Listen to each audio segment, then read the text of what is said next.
Good afternoon, everyone. This is a great-looking crowd.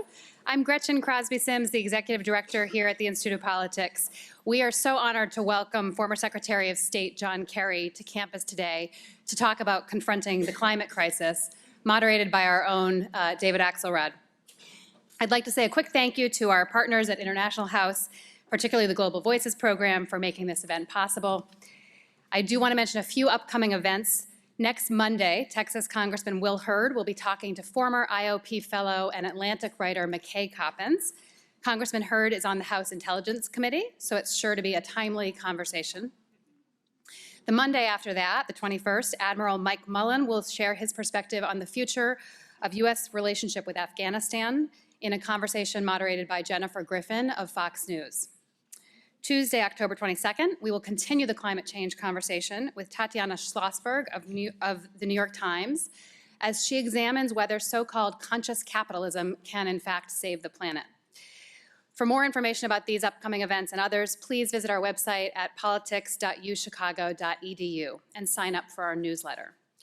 Our website is also where you can get involved with UCHI Votes, a nonpartisan voter engagement initiative with an eye on boosting registration and turnout around the 2020 elections. Audience questions. We will have questions after the moderated conversation. There will be 2 mics, one in the center aisle and one on the side aisle. Line up there, and please remember that everybody is welcome at the mic. So first years, we want to hear from you. The Q&A period is a cornerstone of our programs, and we encourage everybody to come up and ask questions, though we remind you that the first 3 questions are reserved for students. Please make sure that your phones are on silent. And here to formally introduce our speaker is Kate Quinn. Kate is a 4th year from Philadelphia studying political science. During her time at UChicago, she has been involved in the speaker series and the fellows program at the IOP. Please join me in welcoming Kate to the podium.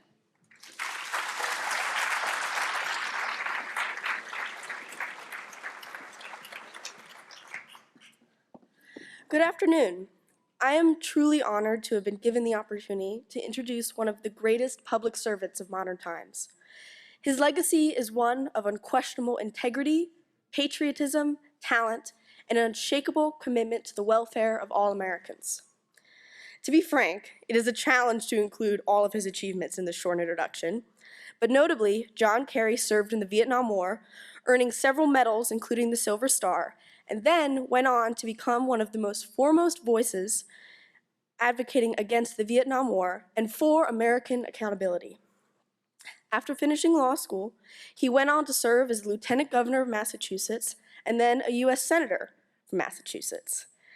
In 2004, John Kerry won the Democratic nomination for president, and despite losing the general election, he would later serve as Secretary of State, in which he achieved innumerable diplomatic successes. Today, Secretary Kerry has become one of the most powerful voices advocating for climate change legislation. Beyond his resume, one particular trait of the Honorable John Kerry shines through: his ability to inspire hope. When John Kerry ran for president in 2004, I was an angry, frustrated, and most of all scared 6-year-old, raised in a deeply Quaker family. As I watched the Iraq War unfold across the news and the TV each day, I looked to John Kerry and his campaign as a beacon of hope, as an individual with the ability to lift us above the violence and chaos we witnessed as a nation every day. I am proud to say that John Kerry's presidential campaign catalyzed my own passion for public service. I began as an opinionated blonde 2nd grader, stumping for the Kerry campaign to anyone who would listen to me. And now I find myself as an undergraduate at the University of Chicago, working as a large dollar fundraiser for Red to Blue campaigns. Secretary Kerry continues to be a beacon of hope for us all, rising above the chaos and uncertainty of our current political climate to create a more perfect union. Today's conversation will be moderated by IOP Director David Axelrod. Before he returned to his alma mater of UChicago, Mr. Axelrod was a senior advisor and chief strategist to President Barack Obama. And without further ado, please welcome David Axelrod and the Honorable John Kerry.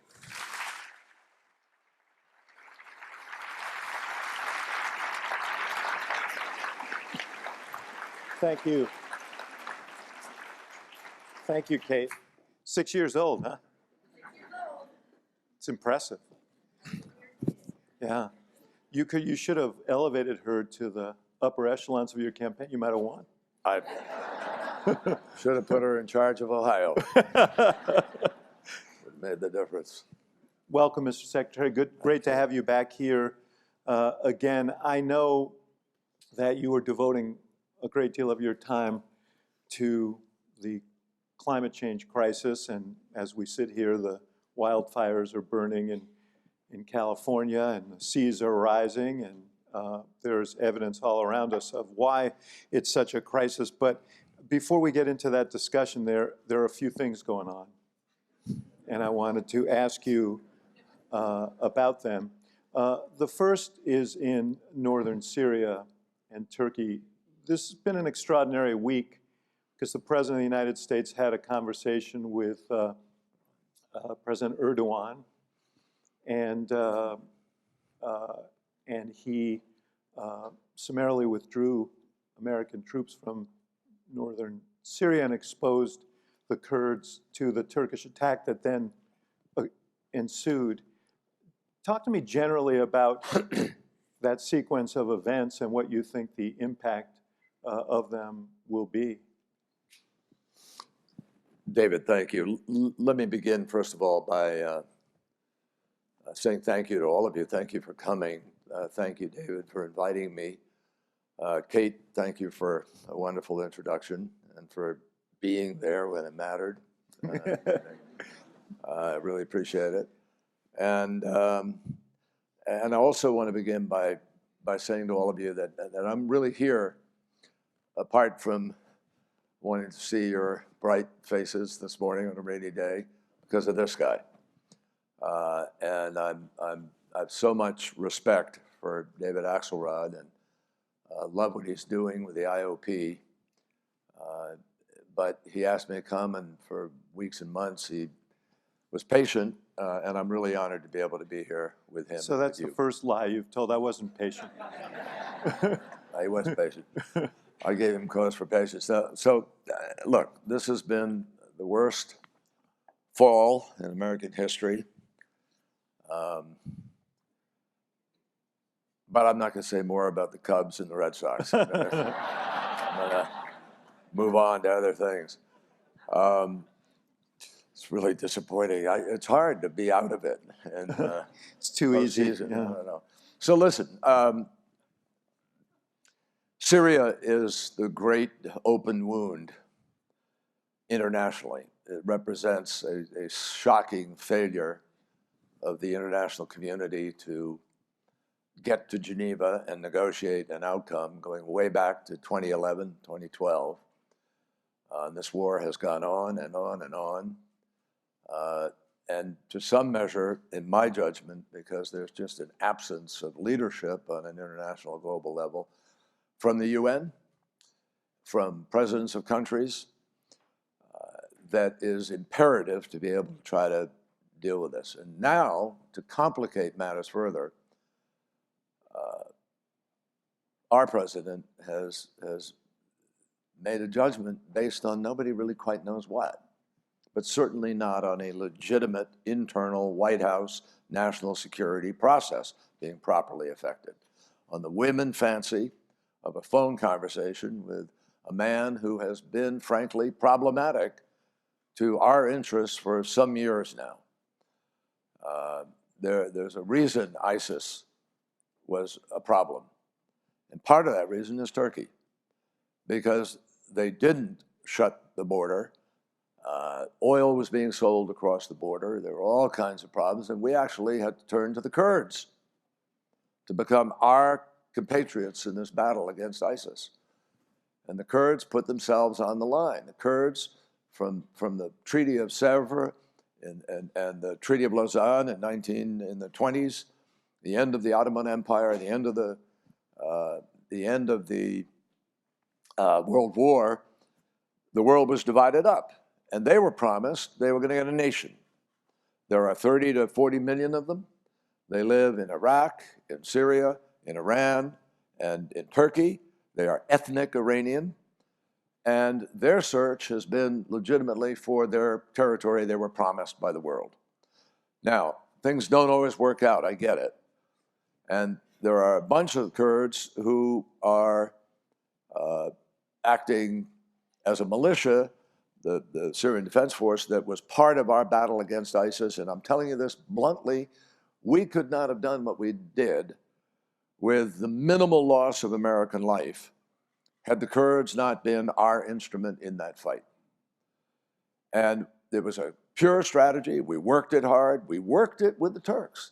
And don't think for a moment that it didn't present serious challenges with respect to our politics at the time. Erdogan would say to us, and my counterpart, the foreign minister, would say, you guys are supporting terrorists. And we'd say, no, that's the PKK, and they're in your country. These guys are militia who are living over here, and they've secured the border, and they're essential to us. So what you are witnessing, folks, is an incomprehensible, shocking betrayal by one person, not a decision by the military. The military is deeply opposed to this decision, but by the president and his own deal, whatever it is, with Erdogan on a phone conversation. And that's why even Republican senators are so angry about this at this point in time. So I pray we will not witness a genocide. But where do you begin to measure how many lives are lost to actually be doing ethnic cleansing and to actually be engaged in at least the beginning components of that? It's tricky. And this is going to cost us. This decision by the president reinforces the decision already made by the president not to fire back and deal with Iran with respect to the attack on the Saudi facilities, which has created recalculation in the minds of the Saudis, the Emirates, the Emiratis, others in the region, and it particularly has to raise questions in Israel, where people are going to be saying, whoa, wait a minute. They're not willing to, the president wouldn't stand up to what happened in Saudi Arabia, he won't stand up to the Arab world, and now he pulls out and allows this incursion into Syria, which tightens the noose around Israel and which simultaneously provides Iran with a greater access to the land bridge that it's always been seeking in Lebanon.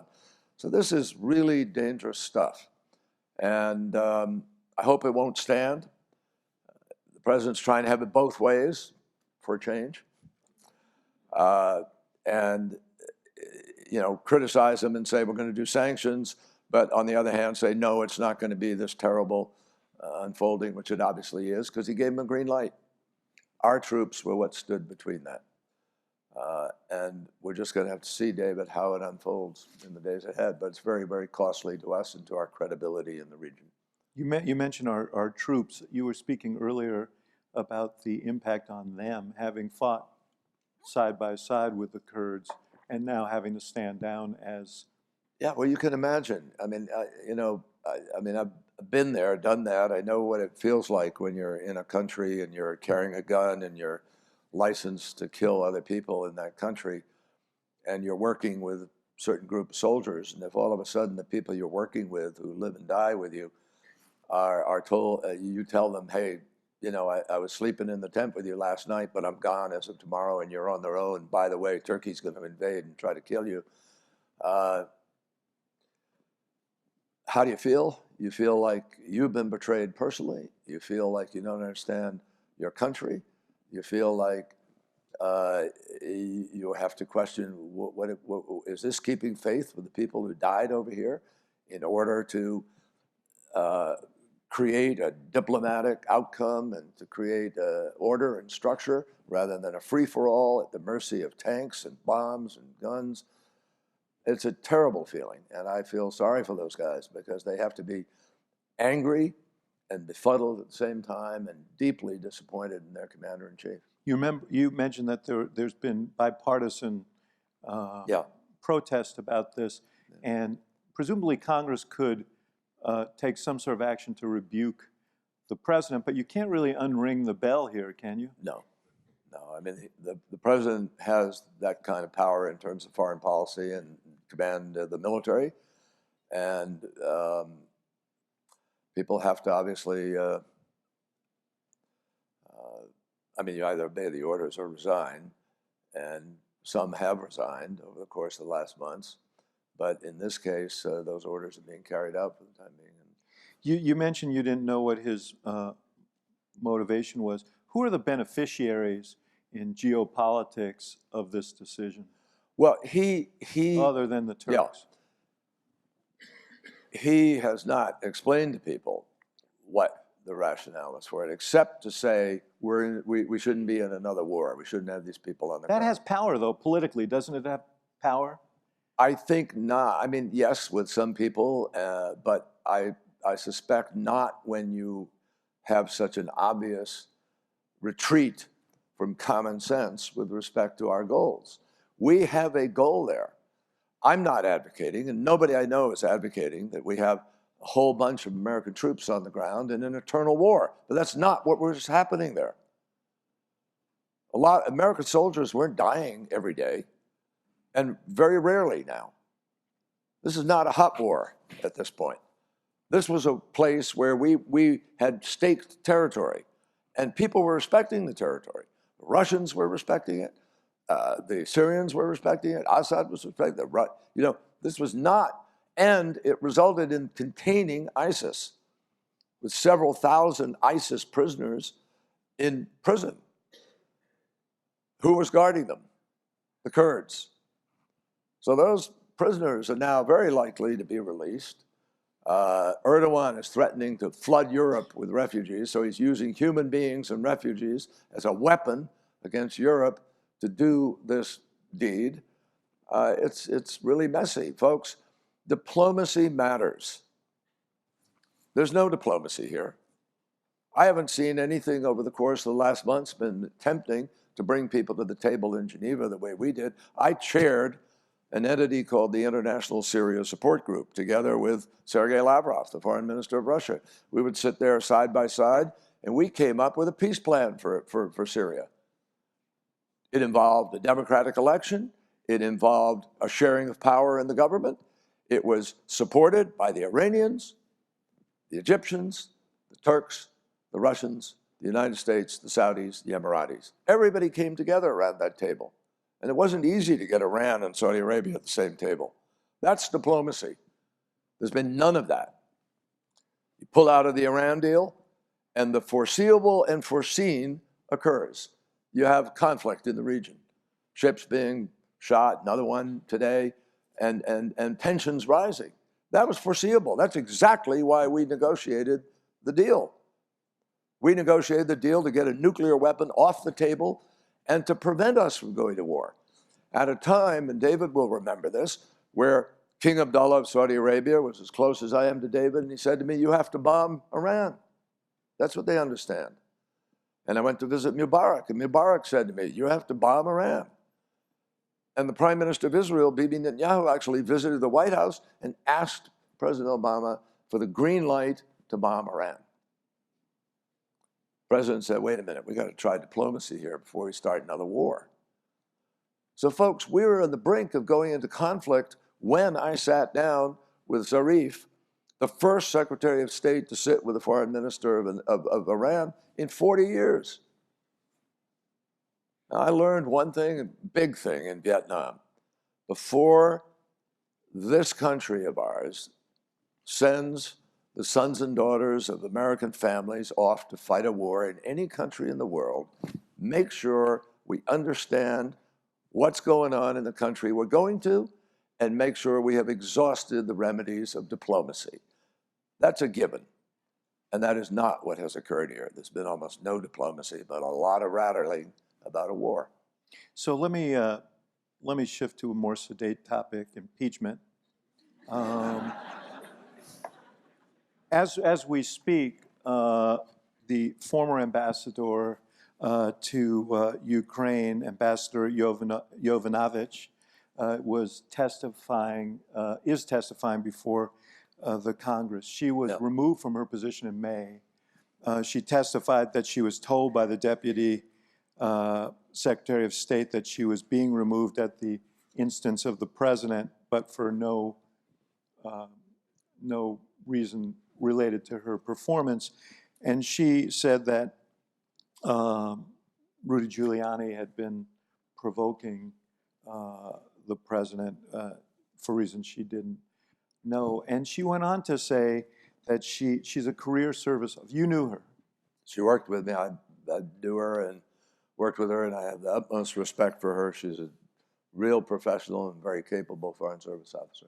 She talked about, and let me see if I can quickly put my hands on what she said. Her testimony was released, even though this is behind closed doors. And she said, today we see the State Department attacked, hollowed out from within. State Department leadership with Congress needs to take action now to defend this great institution and its thousands of loyal and effective employees. Are you concerned about the State Department? Yes, very much so, sure. There's been a hollowing out of the department. Very experienced people. I mean, most recently, Brett McGurk, Tom Shannon, who was the counselor and then political affairs. I mean, they're gone. So there's been a loss of experience, which is obviously takes time to build up. And many positions aren't filled. Many of the assistant secretaries of state are not filled at all. Key ambassadorships are not filled. So we're flying by the seat of our pants. People in other countries don't know who to call in certain cases. They don't have the kind of interaction that is critical to daily diplomacy and to formulation of policy. So yeah, I'm deeply concerned about it, David, and I think I would take I perhaps edit your comment about they don't, we don't know exactly what the president was doing. I think we do know what the president was doing. Marie, the job she was doing that they objected to was actually getting at corruption. And she, like everybody else in our administration, was trying to wean Ukraine off of its level of corruption. And we went all out in that endeavor so that the fight of the Maidan and the death, the 100 people who were shot by snipers from the roof, and I was there early days after that and walked through the Maidan and in those streets, saw the rubber tires burning and the smoldering still, and the passion of this revolution to to win their country back from Yakubonis, who was stealing it. And Marie was trying to further that, the transition, which is why we wanted to get rid of the prosecutor. That wasn't Joe Biden who wanted to do that. That was us. It was the whole team, because the prosecutor wasn't prosecuting. And so that's what Marie was doing. And what happened is Marie just wasn't cooperative enough in helping to leverage the president to get Joe Biden to be the target of this country. That's why she was fired. So we do know really what went on. I think that's going to come out in the course of the next days. President Trump got rid of her and says she's a bad person because she wasn't acting the way he wanted her to leverage making Ukraine the opposition research arm of his reelection campaign. Should he be impeached? Well, that's got to be decided by all the evidence that comes in. But look, Based on what you've seen, it seems like you're making a case here. Well, I'm a former prosecutor. My instinct is to make the case. But could you make a case based on the evidence that you've seen so far? Absolutely. Well, I mean, the law, I think it's the statute is U.S. Code. I think it's the 52 U.S. Code 13021 or something like that, with an A and a 2 in parentheses. There's some law students out here who are going to run and check that out. Go for it. And it says definitively it is against the law to solicit assistance in a campaign from another country, from outside sources. Solicit, let alone receive, get, etc., or to leverage. So the solicitation is in the president's own words. I want you to do me a favor. Which comes, if you look at the paragraphs, there was no business conducted in this call. except for the president reminding the president of Ukraine how much we had done for him, how much he'd done for him. I mean, you can see the setup of this call, folks. Every person with common sense. Oh, Mr. President, congratulations. By the way, he congratulated him on the wrong thing. He was supposed to congratulate him on the parliamentary election, congratulated him for his election. So the call didn't start very well.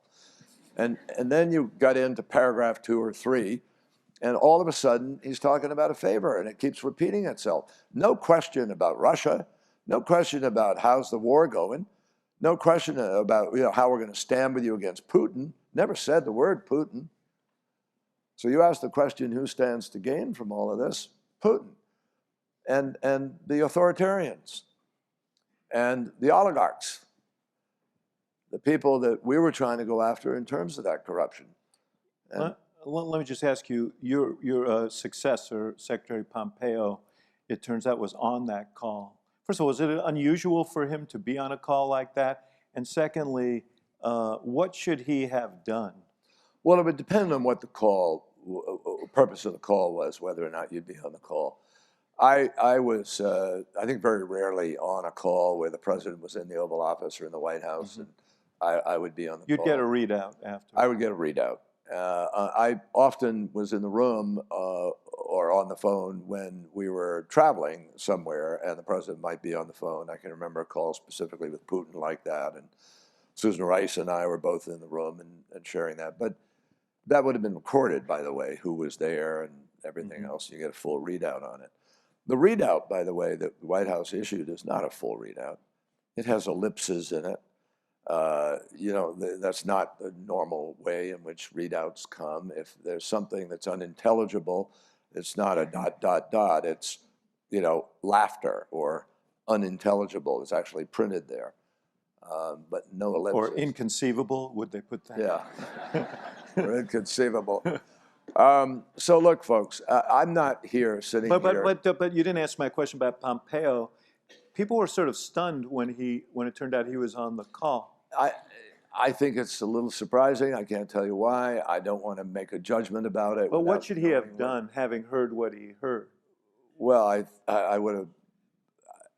I mean, if I'd heard something like that, I think I'd have done a memo to the file right away, and I might have conversed with White House counsel and said, "Hey, this is a serious problem." Now, obviously, the White House moved to address that serious problem. He may have done that because they moved the we don't thing know. to a classified. Well, that's what I was about to say. That the White House moved that conversation and other conversations to a highly classified server, which had nothing to do and rightfully would not have been the place where this kind of a call would have been placed, because this call did not involve national security directly in terms of the conversations or classified information. It was moved there, obviously, so that people would not have access to it.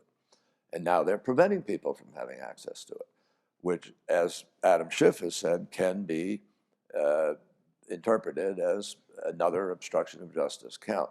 Remember, Robert Mueller did not, when he was asked in testimony before the Congress, did your report exonerate the president on any of these issues of obstruction of justice? Mueller said no. It did not exonerate the president. And the only reason that 1 or 3 or all of those obstruction of justice components of Mueller's report, the only reason they did not result in an indictment, according to Mueller, was because the policy of the department in a memo written was that you can't indict a sitting president. But Congress could do something with it. And now Congress has it under its purview in May. Just yesterday, 17 prosecutors involved in the Watergate prosecution issued a public letter saying that it was their judgment that this is an impeachable offense, and comparing it to Watergate found it even more egregious. So this has yet to unfold, folks. I'm not going to sit here and make the impeachment judgment, but absolutely, positively, the Congress of the United States is correct to pursue a preliminary investigation to make the determination. Just a couple more things on this, and then I want to get on to climate. What's so funny about that? I don't know. The conventional wisdom is that the House may well impeach the president, and it seems like it's headed in that direction, and that your old colleagues in the United States Senate will then acquit him, and we will move on to an election. You said that you're not as sure of that as the conventional wisdom would suggest. I'm not. And from the evidence, nor is President Trump, who apparently is calling Mitch McConnell 3 times a day. I think that you cannot measure this by where it is today. In Richard Nixon's impeachment proceedings, the majority of the country didn't decide that he should be impeached until 2 weeks before he resigned. And that was after the hearings with Sam Erwin and John Dean and all the things that occurred that built up that pressure. Today, right now, according to a Fox poll, 52% of Americans believe he should be impeached. So you're already in different uncharted territory. And I'm not saying this is going to happen, I'm not predicting, but I am saying this: in the culture and the nature of the United States Senate, where I spent 28 years, having to vote is a very different animal from having a possible investigation and commenting on that and way ahead of time. When the evidence is in, when the case is there, if it is there, if they were to impeach and there is a trial, you have a very different situation, and the eyes of the world will be on us. And this has to be about the Constitution of the United States, not a party, not a president, not an ideology, but the Constitution. And this is very much on the line, folks. If subpoenas are going to be just dismissed out of hand by the person being subpoenaed, who in America is going to say, I should honor a subpoena in the future? Where's rule of law? If a president of the United States can say, I could shoot somebody in the middle of Fifth Avenue and nobody would care, and that is ratified because nobody cares, where are we? Our democracy is at stake in this. Make no mistake about that. And whether the judiciary stands up when it has to rule on access to the subpoenas, stands up the way the Supreme Court stood up on the Nixon case and said those tapes have to be made public. That was the ruling. Now, we don't have those kinds of tapes here, but we have a lot of evidence here. And undoubtedly, the courts are going to play a role in this. So every one of you, I think, should hope desperately that what our founding fathers put together, the institutions of our nation, are going to be honored in this process. Because if they're not, it's very difficult to come back from that abyss. Very difficult. Last question on this. When I watched the president speak, and he spoke again last night, and he's hammering away at this notion of corruption by Joe Biden, corruption by his son, even though that has been debunked again and again. It reminded me a little bit of 2004, when you were running for president, and a group called Swift Boat Veterans for Truth embarked on a campaign to sully your war record. And everyone said, John Kerry was a hero, no one's going to buy this. But the fact is, it had a corrosive effect over time. Will the president's, are you concerned as a Democrat that the president's just relentless hammering, because he's got a bigger megaphone than the Swift Boat Veterans for Truth had, that will have a corrosive impact on Biden? And what should he do about it? Well, I think he did the right thing the other day. I think he gave an outstanding speech. It was a very hard-hitting speech. I think it was very honest, very direct. But I think he's got to keep repeating it. He's going to have to bang away. The mistake we made in '04 was that judgment, that the allegations were all countered by my record being made public, by the Wall Street Journal, Washington Post, New York Times, Los Angeles Times, Chicago Tribune, blah, blah, blah. They all ran front-page stories writing about it and setting it straight. And this was sort of a novel event in terms of fake news. And the miscalculation was that it's been answered. And the problem is when television is pounding away at it and now we have a whole new set of platforms in social media. So that's just not enough, period. And it was a bitter lesson, obviously. We should have run ads. We should have counted it every day. We should have been out there in their face and calling them out on it. And I think if we'd done more of that in the month of August, we could have won the presidency in that month, to be honest with you. But that's retrospective. You know, hindsight's 20/20, right? But the lesson for Biden is to be The lesson for aggressive. Biden is to pound away, to go right back at it, not let them have an inch. Don't let up. Keep pointing out where the corruption is today. Keep pointing out, you know, who it is who's told X number of thousands of lies to the nation, and keep pumping out there the findings that have shown that he did no wrong, and that, you know, you've just got to pound away at it. I believe the American people ultimately will latch on to the truth. I believe that. But you've got to force feed it. You got to be out there. And we have to recognize that we're living in a very different world now in terms of information. I mean, my colleague in the Senate, Pat Moynihan, had a wonderful saying: everybody's entitled to their own opinion, but you're not entitled to your own facts. The problem in America today, and it's not just America, it's around the world. I mean, Mark Twain used to say, you know, a lie can get halfway around the world before the truth gets its boots on. Now a lie can get all the way around the world in a nanosecond. Push a button. And so who are the arbiters? Who are the referees? If you read a book called How Democracy Dies, you will see in there that one of the steps to the diminution of democracy is you eliminate the referees. And to a certain degree, President Trump has been doing that steadily, browbeating them, bullying them, scaring people, terrifying the rest of the senators who fear a primary more than they fear a general election. So this is a trying moment for us, folks. How do you reestablish the baseline of truth, which is essential to a democracy? And if your democracy is going to work, you've got to be able to build consensus up around choices, consensus around climate change, consensus around trade, consensus around healthcare, and what our approach is going to be. That's a democracy. Right now, we don't have any debate like that. We don't have any real discussion. We have a shouting match, polarized, ideologically divided, and dangerous for this nation that we love. I remind you what Benjamin Franklin said when the Founding Fathers finished their work in that hot summer in Philadelphia. He walked down the steps, and a crowd had assembled to learn what they had done, and a woman shouted at him, "Dr. Franklin, what do we have, a monarchy or a republic?" And he said, "A republic, if you can keep it." Well, let me say a word about that. You know what the eligible voter turnout was in 2016 when Trump got elected? 55.6%.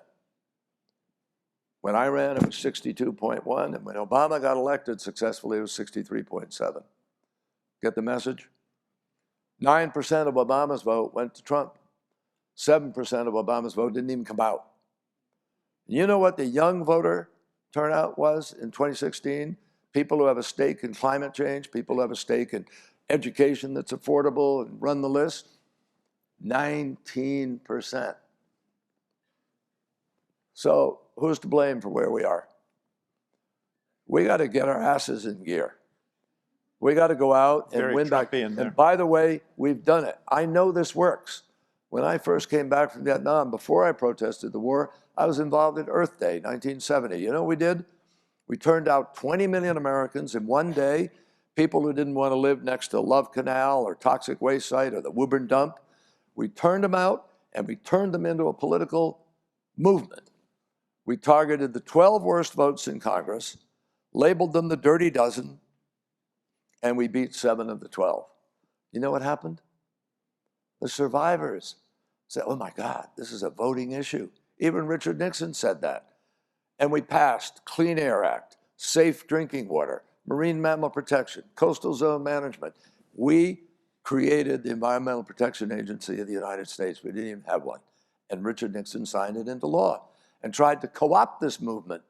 You go look at his State of the Union of that year. So it works. Make it a voting issue. And I'll tell you what I'm about to do. We're going to announce, I'm already been saying this a bit on TV. Arnold Schwarzenegger, former governor of California, who did a lot on climate. Christy Todd Whitman, former governor of New Jersey and EPA director. Ernie Moniz, former energy secretary of the United States, myself. We're starting something called World War Zero. And we are going to involve people around the planet who are going to demand accountability on climate change. It's a war because the naysayers, the deniers, the distorters literally have declared war on you, on all of us. We got people dying in the United States of America from mudslides, from fires out in California now, from floods, from heat, from storms.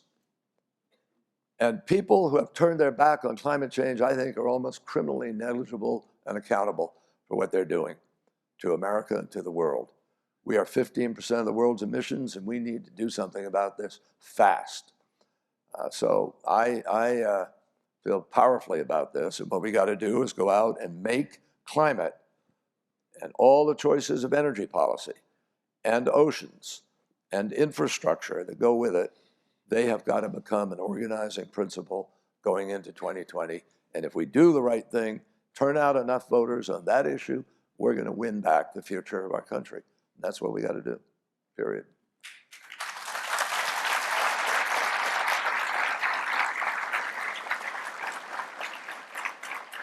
So I forget what question I asked, but that was a professional segue right there. So let me ask you Trying about to get off this impeachment stuff.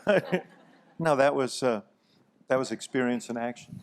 The question is how you create that sense of political urgency around climate change. You know, Jay Inslee, the governor of Washington, ran on this issue, and it turned out to be sort of a cameo appearance in the presidential race because he couldn't mobilize, you know, a movement behind this candidacy. All the candidates have climate positions, but none of them, you can't really point to one of them and you'd say that is their issue. That's the one they're running on. And, you know, now 4 in 10 Americans say that climate change is a crisis. That's up from a quarter just a few years ago.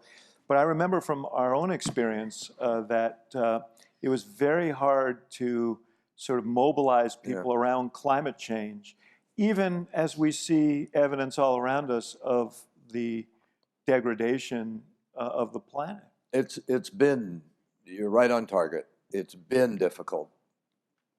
I think that could change.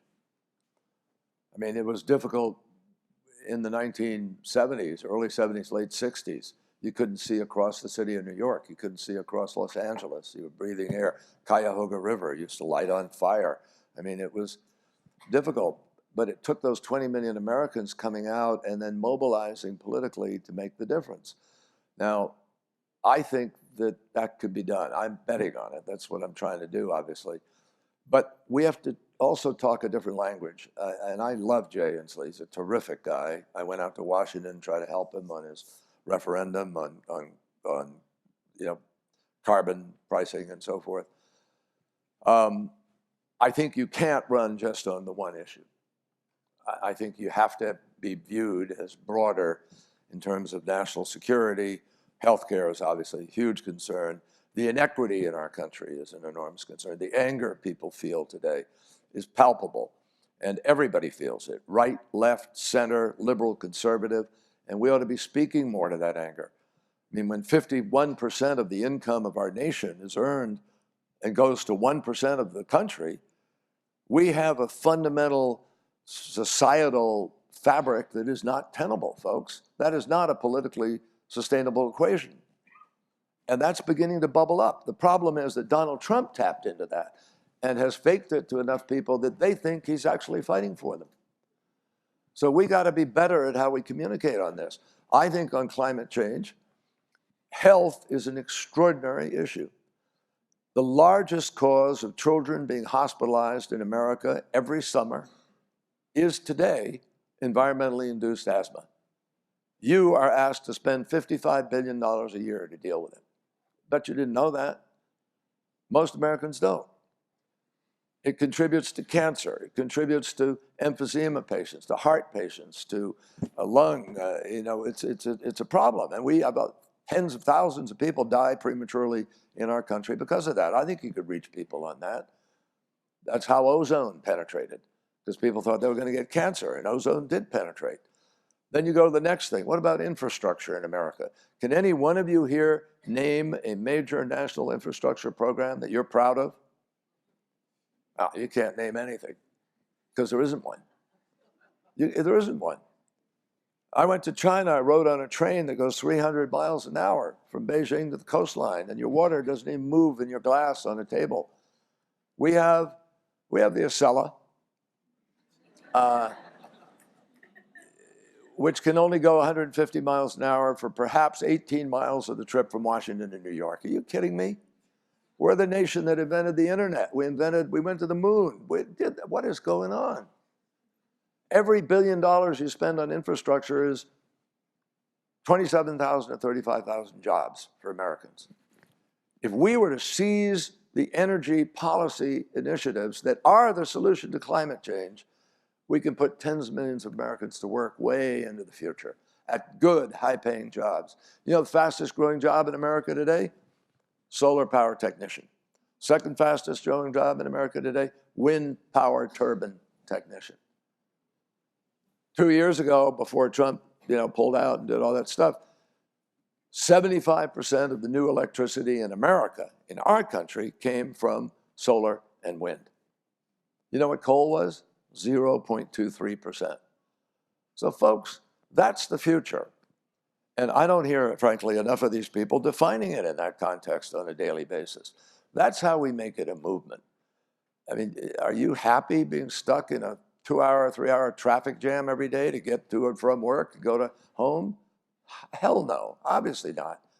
How many tons of emissions are we pouring up into the sky, not going anywhere? So let me just interrupt you for a second, because we're going to take questions in a second.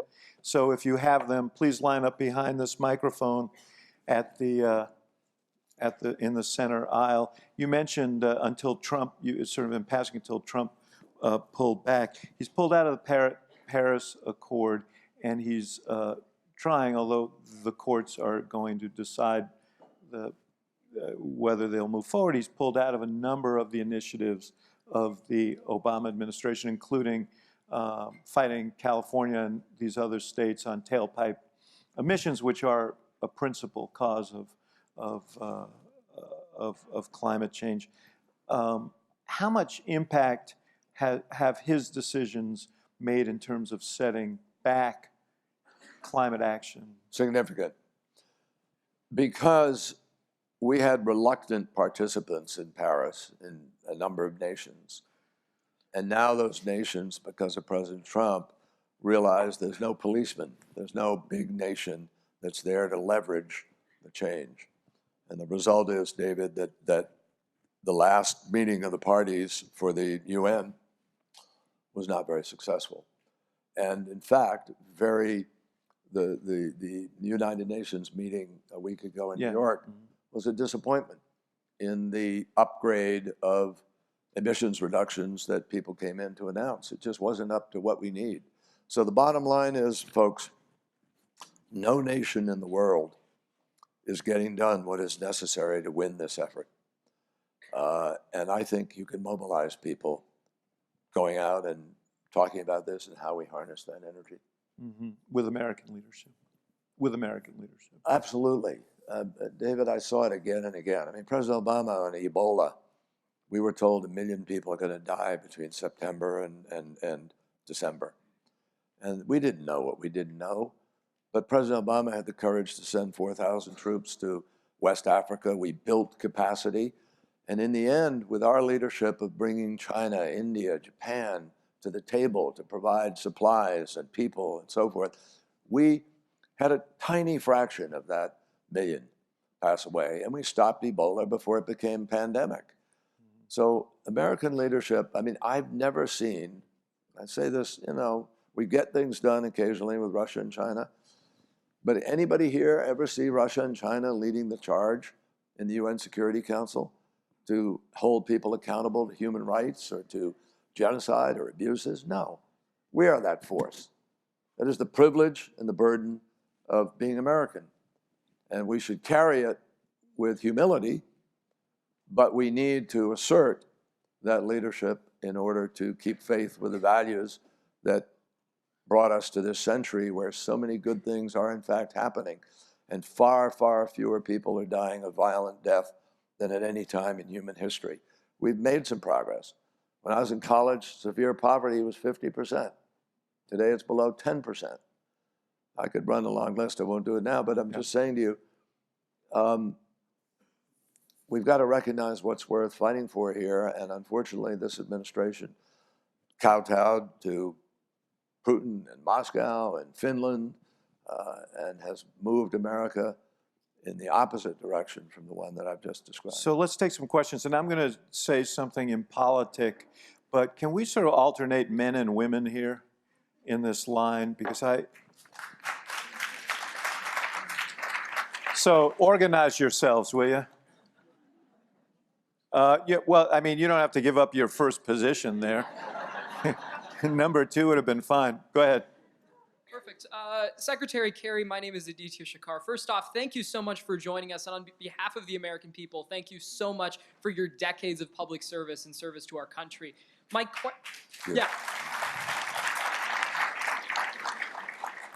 question is kind of a broad one. How do you think future historians will conceptualize and look at this moment in history? 50 years from now, what will an AP US history class teach about 2018, 2019, 2020?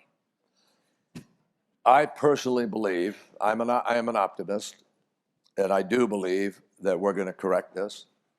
And I think historians are going to look back on it and they will say this was an aberration that came about because not enough politicians and government generally was not functioning well and didn't respond to the felt needs of people. Donald Trump was perceived to be doing that despite all the warnings.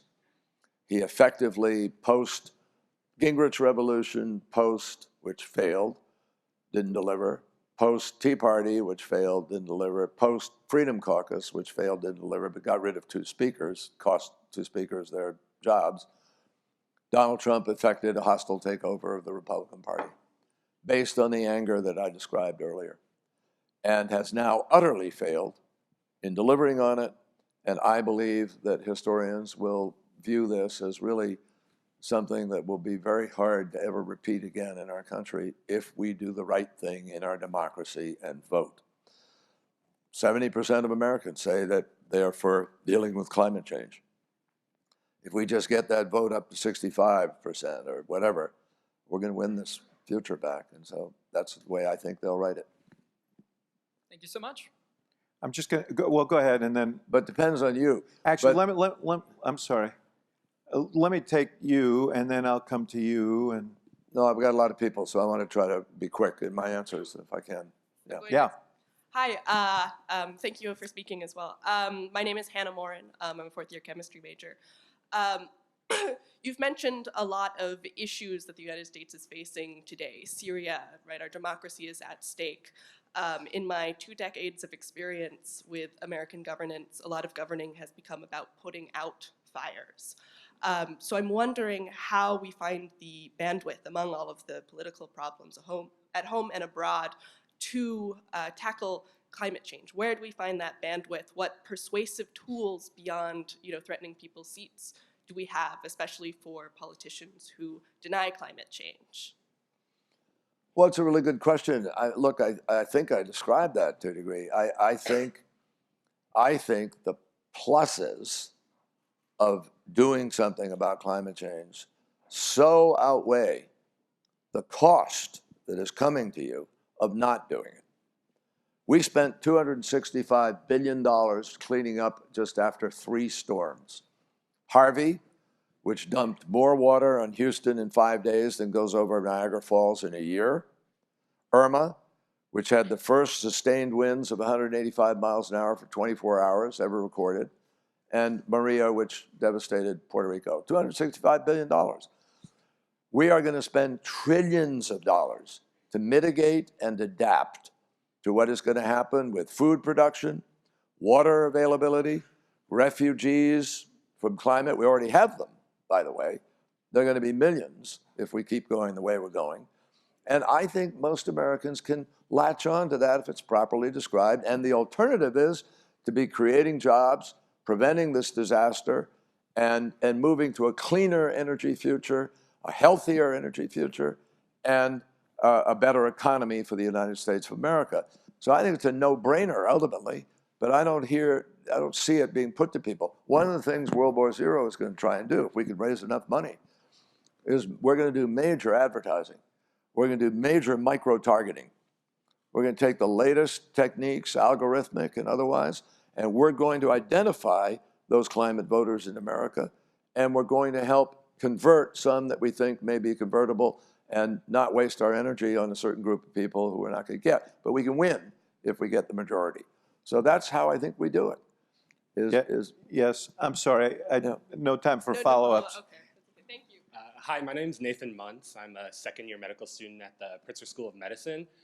My question is, how do we provide environmental justice to communities of color and low-income communities that have been disproportionately affected by climate change? Well, we have to win the battle of putting the policies in place that are going to deal with climate. But if you look at the Green New Deal, you look at the real Green New Deal that Ernie Moniz put out, you look at other proposals, everybody now has captured the responsibility to have climate justice. I mean, I'll give you examples. Diesel trucks now get detoured through the poorest sections of cities. That's one of the reasons why all those kids are hospitalized in the summer. So there are all kinds of connections of how dealing with climate falls on the poorest people around the world. And I think, whether it's the 17 development goals of the UN or the ESG efforts, the environment, social, and governance that corporations are now pursuing, there's a change in corporate attitude to a degree. I see a lot of good CEOs of banks and big corporations now coming together, talking about stakeholder responsibility, not just shareholder responsibility. That is translating into new policies that are addressing sort of these inequities of who suffers the impact of some of these choices. So we just have to put it front and center in the dialogue, and I believe there are plenty of ways for us to address it, as long as we're addressing climate change. And I mean, I'll give you an example, folks. We've got to get a rapid transformation of our transportation sector. 28% of all emissions are transportation. 28% of the other emissions of emissions are the power production, the production for power, coal-fired power plants, so forth, oil, et cetera. That's over 50% right there. Then you add to that the next biggest, which is industry, and that's about 22%. We've got to bring all of those guys together at the table. This is the job of a president of the United States. The power of convening is half the power of the presidency. You bring your auto dealers into the White House, you talk about the science for an hour or so, and then you look at them and say, okay, guys, we can't take 20 years to become electric transportation. We got to do it in the next 5 or 10. We have to win a war. We have to treat this like it is a war. I really believe that. That's why it's called World War Zero. There's a good book out by Paul Kennedy, a professor at Yale, called Engineers of Victory.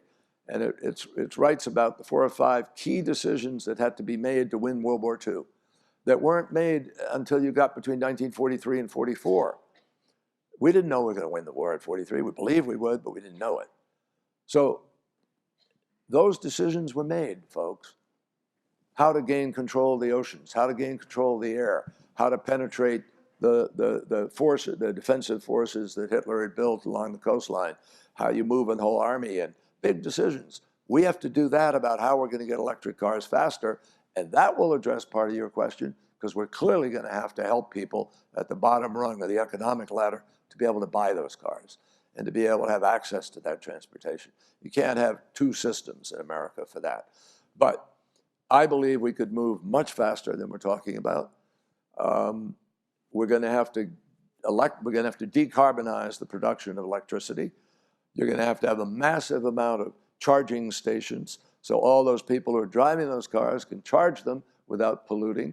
But it's all doable. There's one thing I just talked about that isn't doable, but it will require massive organizing of government and business together to make it happen. Similarly, there are all kinds of things we can do in agriculture, things we can do in buildings. Buildings are about 12% of source of emissions, commercial and residential. So we're not going to do it, folks, if we do it the way we're doing it now, which is not to do it, not to even get anything done in Washington. Washington is so broken, it's disgusting. And everybody ought to be angry enough that if we're not getting people who are responding to what we need to change the people. That's what you do in a democracy. And that's where we are today. Thank you. I'm going to take your question, and then I'll go back here. Hello, my name is Zabib Naguse. I'm a second year in the college. My question has to do with campaign finance reform.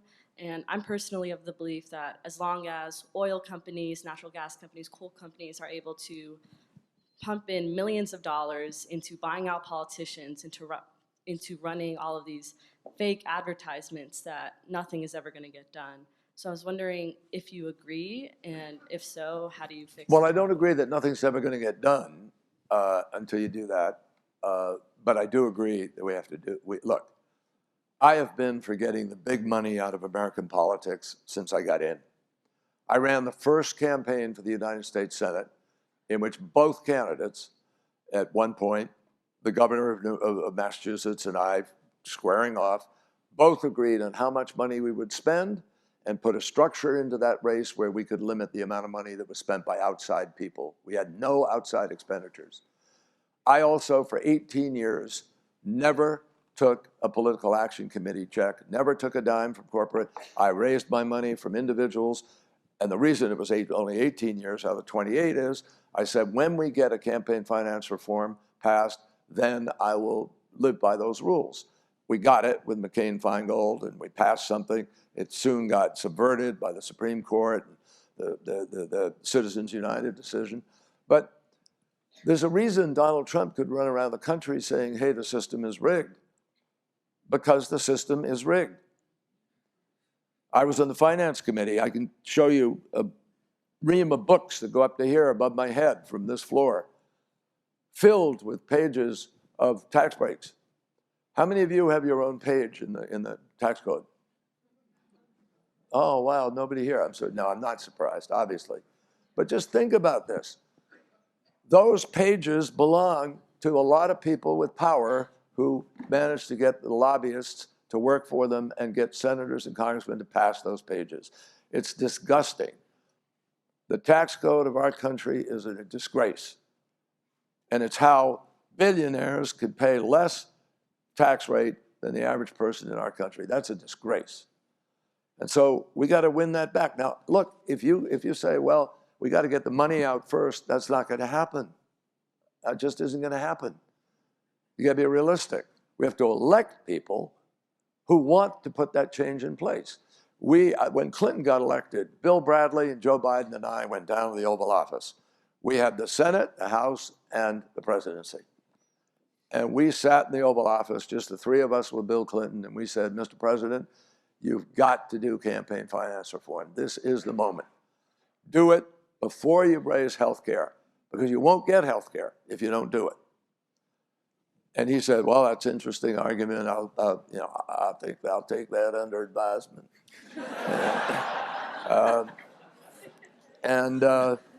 We left the White House encouraged, oh boy, we're going to get this. Well, Tom Foley, the Speaker of the House, came down and told him, my chairman don't want to do this thing. We can't do campaign finance reform. And they didn't do it. Lost opportunity for America. And in fact, Tom Foley lost his seat, lost the speakership, wasn't even reelected to the Congress that year, partly because of that. And they didn't get health care because the powerful interests had the ability to win the day. So I know this. I've seen this movie, folks. And what we got to do is go out and create this movement this year. Donald Trump actually is helpful to us. He ought to be creating the biggest movement for reclaim of America in history. And you all have to be the agents of that. We got to get that youth vote up to 40, 50, 60%, and we will win. I absolutely guarantee you, if we do that hard work of democracy, we're going to win. That's how you get the change. I would be remiss if I didn't put a plug in for our U-Chi Elect program, U-Chi Vote program. U-Chi Vote, we upped our turnout here on this campus dramatically in the midterm elections, and we're hopeful to do even better next year.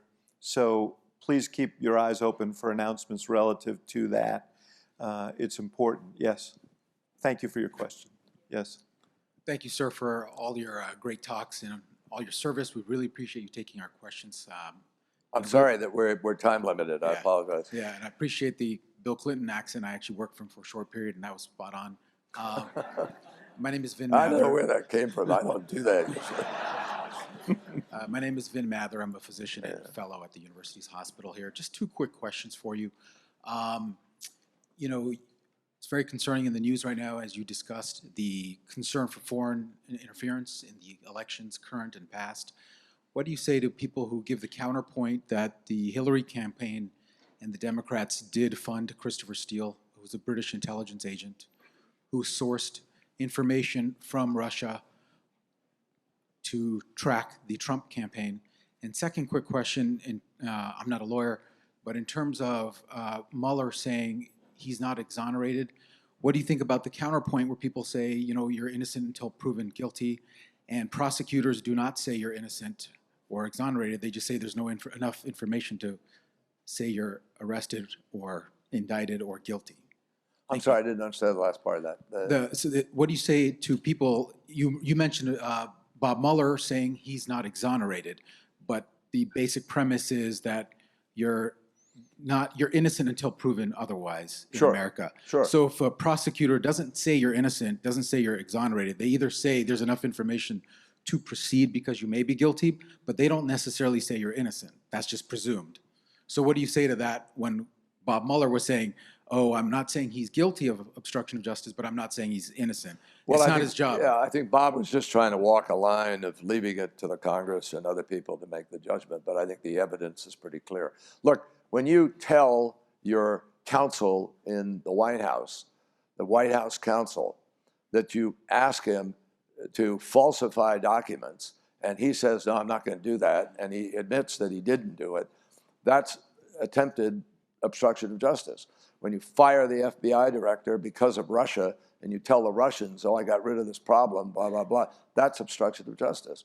I mean, there are 10 very clear instances of obstruction. And, you know, it's not Mueller's job. He doesn't sit there and say, oh, he's guilty to do that. He didn't have the right to, he didn't have that opening legitimately under the directive with which he was hired to do the job. So other people have to do their jobs. And I think that's doable personally. But let me come back and the first part of your question was on the Steele. Oh, on the Steele dossier. Look, the Steele dossier was the product of a group of conservatives who hated Donald Trump and feared his winning the nomination during the time that there was still a primary in the Republican Party. Go back and look at all the things that Lindsey Graham said about Trump. Look at the things that Jeb Bush said, that Marco Rubio said, that run the list of them. Those things didn't suddenly change, folks. It's the people who said it who changed. And the fact is that dossier was paid for and begun by the people who were trying to take down Donald Trump. And when that failed, yes, it became available to the Clinton campaign, and the Clinton campaign used it. It's opposition research.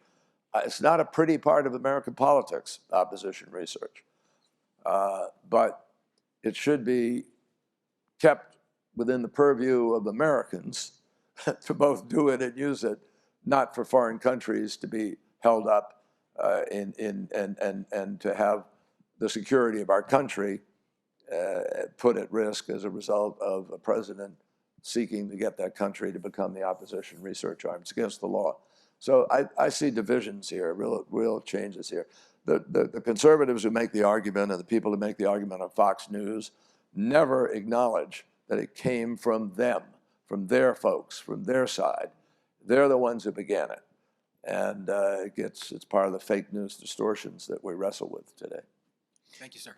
Can we, just one more Yes, question ma'am. over here. Hi, my name is Veena Krishnan, and I'm a first-year MBA candidate at Booth. I had a question about like solar and wind power as we look towards those as and electric vehicles as a mean to reduce our dependency on fossil fuels. What is your idea, or do you think there's a risk associated with that, given that our electrical infrastructure, like substations, et cetera, has been neglected for the past several decades, and how do we kind of combat that? Well, we have to build out a grid.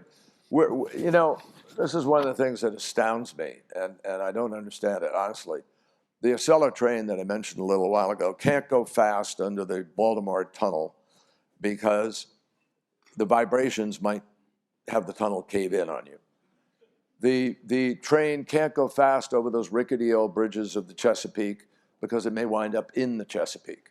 I mean, folks, we're not behaving like the country that we are. You go to LaGuardia today and you see a lot of build out. That's the Port Authority trying to do that.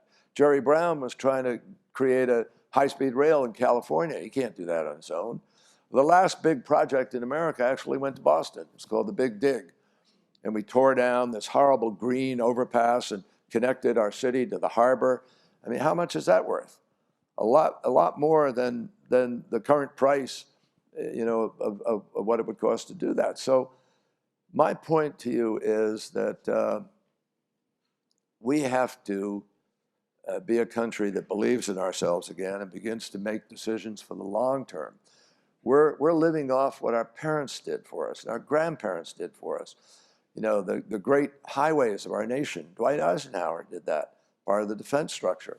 The great bridges, New York and you know, San Francisco and various places. Go back to the New Deal, to the WPA for some of the great works projects that we still are living off of. We're not investing in the future. And so, but we're the richest nation on the face of the planet. Other people are. Russia, I mean, China is spending $1 trillion right now on the Belt and Road program, touching 70 different nations with projects that they're investing in. They're putting $500 billion into building research laboratories in each of the countries that they touch. We're not even in the game. $1 trillion, you know what the entire budget of the State Department is for embassies and aid, USAID, the whole deal? $51 billion. It's been $51 billion for the last, I don't know how many years. So folks, we've got to begin to behave like the country that we think we are and want to be in the future. And that means investing in it. You know, we are, there are all kinds of ways to do this, really. I was on the super committee of the United States Congress that had an opportunity to try to create a budget deal where we could have had tax reform and we could have dealt with entitlements for the long haul and really put ourselves on a sound footing for the future and invest in infrastructure. And Fred Upton, a Republican congressman from Michigan, wanted to do this. We were talking about doing it together. David Camp, the Republican chairman of the Ways and Means Committee, wanted to do this. You know what prevented it? A congressman from Texas who was one of those right-wing ideologues named Jeb Henserling, who refused to let the committee take it up and be responsible. Ideology got in the way. So folks, we are a democracy, so-called. Winston Churchill said that democracy is the worst form of government, except for everything else. And it's not perfect, but nothing will stop any one of you from going out and running or organizing, going street to street, making sure everybody you talk to, you make sure they vote, you do this. Nothing's preventing you from doing that. We are not the prisoners of climate change unless we do not exercise our will. It's not a question of capacity, it's a question of will. There's been no will to do these things. How can we have a Congress in which there are 130 deniers of climate change? How? Well, so it was 12 back in 1970 with the Dirty Dozen. Let's have 130 this time. I mean, let's go out and do the work of doing this. Democracy's hard work. There's no automatic pilot for it. And when you have only 55.6% people voting in a presidential race with as much at stake as was at stake in 2016, you can look in the mirror, you can look at your kids, you can look at our family members to find out where the problem is. So, Truly, I'm an optimist, but only because we can do it, not because I know we're gonna. And that's why I'm working so hard to make sure we do. we are flashing red here, so I have to apologize to all those who've been patiently waiting to ask questions. I want to repeat UCHI votes. Whatever your point of view is, you need to participate in this democracy. The author, one of the authors of Why Democracies Die will be here later this quarter, so we're going to have that discussion. And the last thing, and I hope you don't mind me sharing this, Secretary said, I have a bit of a cold. I hope there are good microphones because I want to make sure people can hear me. I think you were well heard, Mr. Secretary. Thank you. Thank you very much. Thank you very much.